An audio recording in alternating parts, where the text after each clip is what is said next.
What I want to talk about today is something I don't see explained very often on social media or other sources or sites. And what we want to talk about is the actual Sitrep of the shadow government and kind of what the plan is. People complicate things. They talk about minute parts of it in depth in order to sell books, to make money, and to do other things, cause political influence, and to serve themselves. In reality, it's all very simple.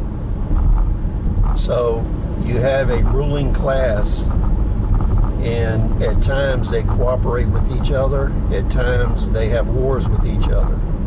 And these are individual families that are in the political and business class, banking class. Factions of them fight with each other. Factions of them ally with each other. They've done this throughout time. They're doing it now. They look at us and call us the little people. And they view us as the cattle on the global plantation. And they look at us as a necessary evil to support their lifestyle, their greed, and their ambition for power. Now, what the current situation comes down to in a nutshell is they don't have a need for the size population that's on the earth. And they view it as a bunch of cattle that is taking up their room, eating up their resources, spending their money. And basically they want to pare this down to the minimum size group to support their lifestyle. And what you're noticing in this Great Depression we're in is jobs where people are being laid off, they're being replaced with automation, whether that's cashiers, people working in restaurants, engineers, whatever it is. They're replacing as much of that as possible with automation, computers, robotics, etc. So their plan is severalfold. They have three main sources of effort. Number one, they're currently waging a war of economic attrition, which I call death by attrition. What they're doing is reducing the lifestyle resources, access to food and water, access to the financial system, access to communications, and access to travel. This is to degrade and kill off that large population of people they see as not fitting into their paradigm of need.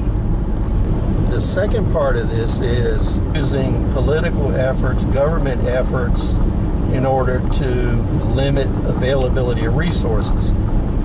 So when you look at the biosphere projects where they're trying to use environmental laws and other laws to reduce people's access to food, water, and resources, this furthers the initial part of this where they're doing the economic war. So to kind of sum up, the second part is an actual environmental war against people.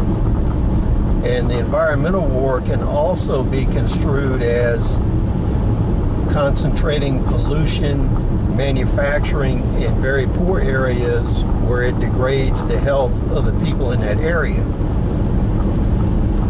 So you can have deliberate efforts in certain countries of the world or certain neighborhoods and population centers in the United States, for instance, where they'll concentrate all kinds of heavily polluting industries, and they know that this is going to degrade the health of that population. So it's another slow kill methodology.